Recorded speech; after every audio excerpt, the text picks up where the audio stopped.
الحمد للہ رب العالمین والعاقبۃ للمتقین والصلاۃ والسلام علی سید الانبیاء والمرسلین۔ ناظرین ناظرات، آپ کو معلوم ہے کہ آقا علیہ الصلاۃ والسلام کا جو طریقہ تھا صحابہ کرام میں، وہ ذہنی آزمائش کا بھی تھا۔ آج کل ذہنی آزمائش اور علمی مذاکرہ یا مدنی مذاکرہ، مکی مذاکرہ یہ ہوتے ہیں، یا سکولوں میں اس قسم کے مختلف موضوعات پر متفرق سوال ہوتے ہیں۔ ایک ذہنی بندہ جو ایک مشہور چیز ہوتی ہے اس سے ہٹ کر جب پوچھتا ہے تو اگلا وہ سوچتا رہتا ہے، اس کا دماغ وہ حیران ہو جاتا ہے کہ یہ کیسے۔ تو ایسے ہی ہم نے بھی کچھ سوالات بنائے ہیں تاکہ سکول والوں کو، مدارس والوں کو، یونیورسٹیز کالجز والے لوگوں کو ان سے فائدہ ہو، کیونکہ یہ تحقیقی ہیں، با حوالہ ہیں، یہ کوئی قصہ کہانیاں نہیں ہیں۔ پہلا سوال یہ ہے کہ وہ کون سا مستحب ہے جو فرض سے افضل ہے؟ آپ کو پتہ ہی ہے فرض دلیل قطعی سے ثابت ہوتا ہے، اس کا مقام زیادہ ہوتا ہے۔ مستحب جو ہوتا ہے کہ ما فعل نبی صلی اللہ علیہ وسلم مرتن وترک اخری وحب وسلف ہوتا ہے، یعنی حضور نے کبھی کیا کبھی چھوڑ دیا اور پہلے لوگوں نے اس کو ثابت کیا۔ تو وہ کون سا وہ ایسا مستحب ہے جو فرض سے بھی افضل ہے؟ تو دیکھیں، یہ میرے پاس بڑی مشہور تخصص الفقہ میں پڑھائی جانے والی کتاب الاشباح والنظائر ہے۔ اس کے صفحہ 157 پر موجود ہے کہ نماز کا وقت ہونے سے پہلے وضو بنانا ایسا مستحب ہے جو وقت ہونے کے بعد فرض وضو سے افضل ہے۔ اور عبارت یوں ہے الاشباح کی: الوضوء قبل الوقت مندوب افضل من الوضوء بعد الوقت وهو الفرض۔ یہ اور دوسرا سوال ہے کہ وہ کون سی چوری ہے کہ لاکھوں روپے کا مال چرا لے مگر شریعت ہاتھ کاٹنے کا حکم نہیں دے گی؟ حالانکہ چوری کے بارے میں تو یہی ہے نا کہ سارق و سارقۃ فقط ویدیہما، چور یا چورنی جب چوری کریں ان کے ہاتھ کاٹے جائیں۔ لیکن ایک مال ایسا بھی ہے کہ لاکھوں چوری کر لے لیکن پھر بھی اس کا ہاتھ نہیں کاٹا جائے گا، اس کی وہ موج ہوگی۔ وہ کون سا ہے؟ دیکھیں، یہ میرے پاس وہ موجود ہیں ملفوظات اعلی حضرت کے صفحہ وہ 79 ہے۔ اس پر لکھا ہے کہ مسجد کا مال اگرچہ لاکھوں روپے کا چرا لے شریعت ہاتھ کاٹنے کا حکم نہیں دے گی۔ ملفوظات اعلی حضرت کے حصہ دوم میں مطبوع لاہور صفحہ 190 پر ہے: مسجد کی کوئی شے لاکھ روپے کی چرا لے شریعت ہاتھ نہ کاٹے گی بلکہ سزائے تعزیانہ کا حکم ہے۔ جی، تو یہ بھی ایک دوسری پہلی ہو گئی جی۔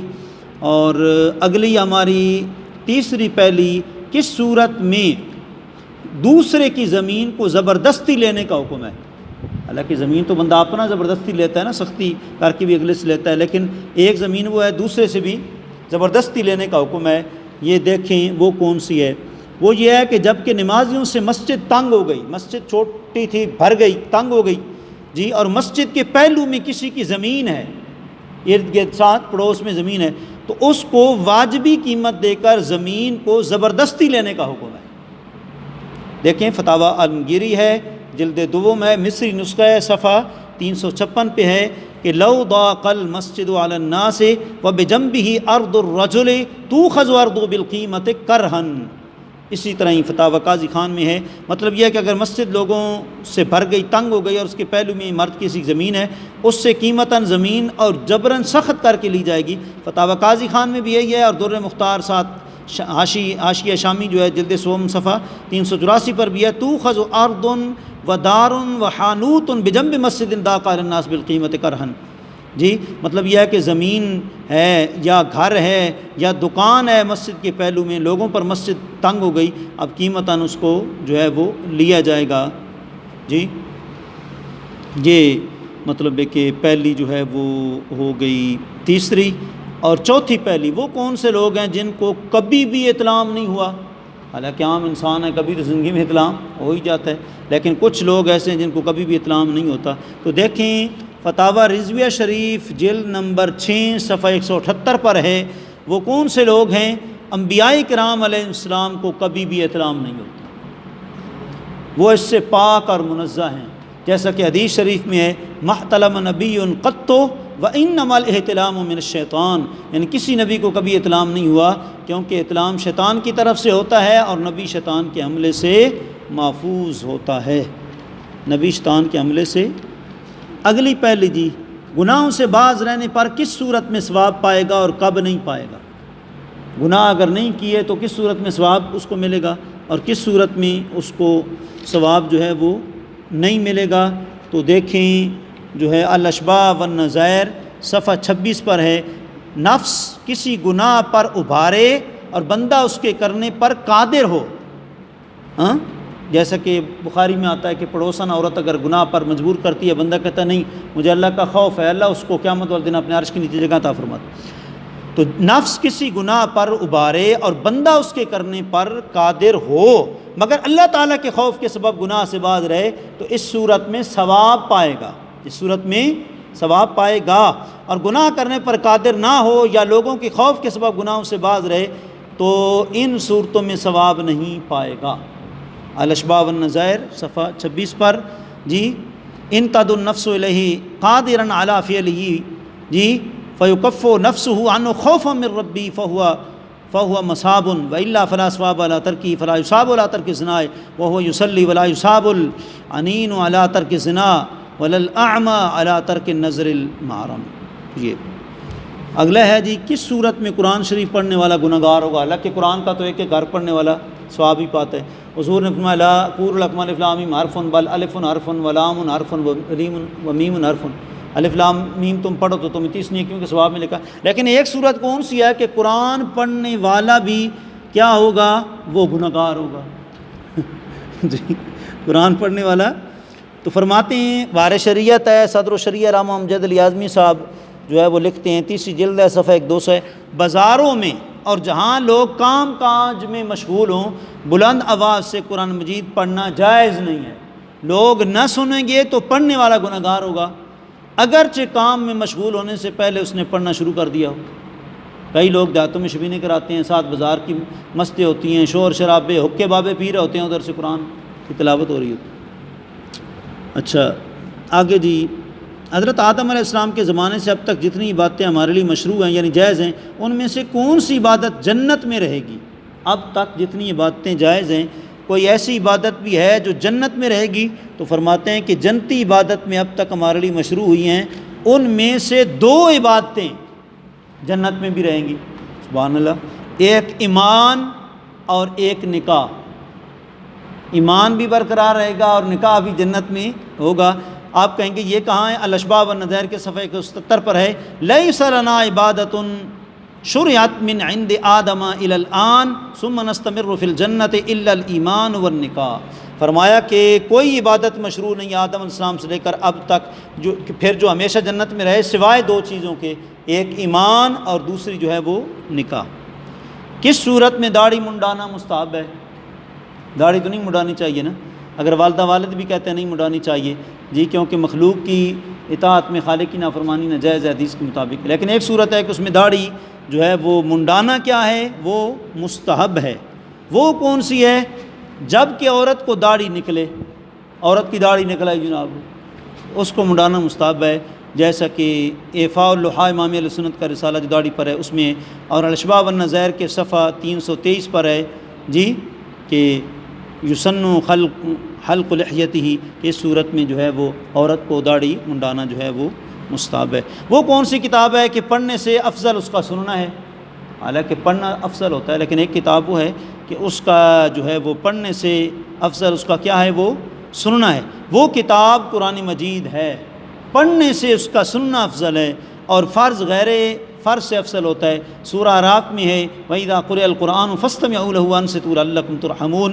جی پارہ 9 ہے، رکوع نمبر 14 ہے. قرآن پڑھا جائے تو خاموشی اختیار کرو، سنو تاکہ تم پر رحم کیا جا سکے. حضرت علامہ حلبی جو ہے وہ غنیہ جو ان کی کتاب ہے غالباً منیت المصلی کا حاشیہ ہے صفحہ 465 پر ہے، استماع القرآن افضل من تلاوتی. فرماتے ہیں قرآن کا سننا افضل ہے اس کے تلاوت کرنے سے. وقضا من الاشتغال بالتطوع، اس طریقے سے اس کا سننا افضل ہے نفل میں مشغول ہونے سے جی، لأنه يقع فرضا والفرض افضل من النفل، کیونکہ اب وہ فرض میں واقع ہوگا، فرض جو ہے وہ نفل سے زیادہ فضیلت رکھتا ہے. جی کتنے جانور جنت میں جائیں گے؟ جنت میں تو انسان ہی جائیں گے نا، لیکن کچھ جانور بھی ایسے ہیں جو جنت میں جائیں گے، وہ خوش نصیب 5 جانور جنت میں جائیں گے. اصحاب کہف کا کتا، حضرت اسماعیل علیہ السلام کا مینڈا، حضرت صالح علیہ السلام کی اونٹنی اور حضرت عزیر علیہ السلام کا گدھا، اور نمبر 5 آقا علیہ السلام کا براق. جیسے کہ الاشباح والنظائر کی صفحہ 382 پر ہے، اور بعض کتابوں میں 9 جانوروں کا ذکر بھی اور 8 کا بھی ذکر جو ہے وہ ملتا ہے وغیرہ۔ جی، وہ کون شخص ہے جو اپنے معاملے کا دوسرے کو وکیل نہیں بنا سکتا؟ حالانکہ وکالت عام معاملات میں جائز ہوتی ہے، لیکن ایک وہ شخص ہے جو اپنے معاملے کا کسی دوسرے کو وکیل نہیں بنا سکتا۔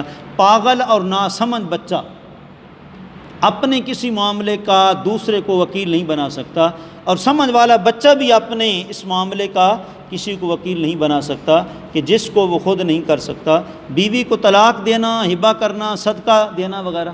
جی، فتاوی عالمگیری دیکھیں، 3 جلد ہے، صفحہ 487 ہے۔ لا یصح التوکیل من المجنون والصبی الذی لا یعقل اصلا، کہ وکالت مجنون کی طرف سے اور بے وقوف بچے کی طرف سے بالکل جائز نہیں ہے۔ وقضا من الصبی العاقل بما لا یملک نفسہ، اس طریقے سے عقل مند بچے کی طرف سے جائز نہیں ہے کہ جو اپنے نفس پر کنٹرول نہیں رکھتا، ملکیت نہیں رکھتا، جیسے طلاق ہے، عتاق ہے، ہبہ ہے، صدقہ ہے، اور اس طرح کے جو ہیں وہ کیا ہیں، تصرفات ہیں۔ اور اگلا دیکھیں جی، باپ کا مال چرانے سے بیٹے کا ہاتھ کاٹا جائے گا، اس کی کیا صورت ہے؟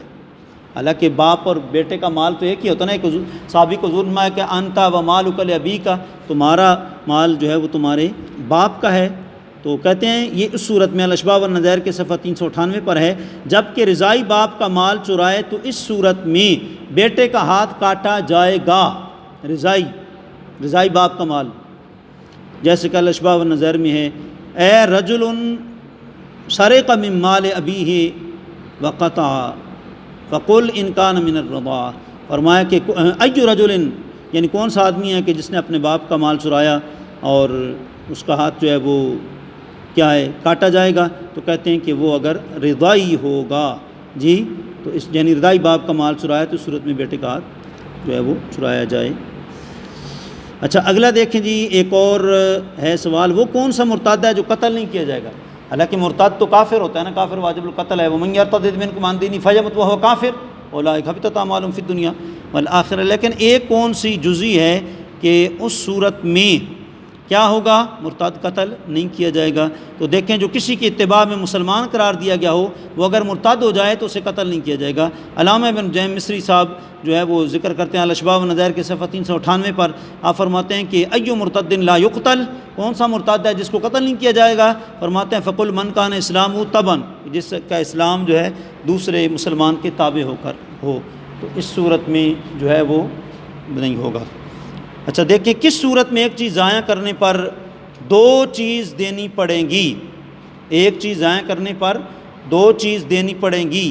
تو یہ دیکھیں، جب کہ ایک پاؤں کا موضع ضائع کرے تو اس صورت میں دونوں پاؤں کا موضع دینا پڑے گا۔ جی، الاشباح والنظائر کے صفحہ 401 پر ہے، ای رجل استہلک شیئا فلزمہ شیئان، کون سا آدمی ہے جس نے ایک چیز کو ہلاک کیا تو 2 چیزیں اس پر لازم ہوگی۔ فقل اذا استہلک احد زوجی خف، کہ جس نے مطلب کون سا ایک پاؤں کا موضع ضائع کیا تو اس صورت میں دونوں پاؤں کا موضع اس کو دینا پڑے گا۔ آخری سوال ہے جی، دوسرے کے جانور کو اس کی اجازت کے بغیر کسی نے ذبح کر دیا، مثلا قربانی کے موقع پر، تو مگر معاوضہ نہیں ہے، نہیں دینا پڑے گا، اس کی کیا صورت ہے؟ تو دیکھیں، اس کی الاشباح والنظائر صفحہ 402 پر ہے، قربانی کے جانور کو اس کے ایام میں ذبح کر دیا، یعنی 3 جو قربانی کے ذبح کرنے کے ان میں ذبح کر دیا، یا قصاب نے جس جانور کو ذبح کے لیے باندھا اس کو ذبح کر دیا، ان صورتوں میں اجازت کے بغیر ذبح کر دینے سے معاوضہ نہیں دینا پڑے گا۔ الاشباح والنظائر کے صفحہ 402 پر ہے، ای رجل ذبح شاۃ غیر متعدی ولم یزمن، کون سا آدمی ہے جس نے مطلب ہے کہ بکری کو ذبح کر دیا اور بغیر تعدیہ کیا اور اس پر چٹی بھی نہیں ہے۔ فقل شاۃ الاضحیۃ فی ایام او قصاب شدھا للذبح، فرماتے ہیں کہ تم کہہ دے کہ وہ بکری ہے جس کو قربانی کے ایام میں ذبح کیا گیا، یا وہ قصائی ہے کہ جس نے اس کو ذبح کرنے کے لیے باندھا ہوا تھا۔ اللہ کریم ہمیں مسائل کی سمجھ عطا فرمائے اور ہمارا حافظہ جو ہے اس کو مضبوط فرمائے۔ جتنا گناہوں سے دور رہیں گے اتنا حافظہ مضبوط ہو جائے گا۔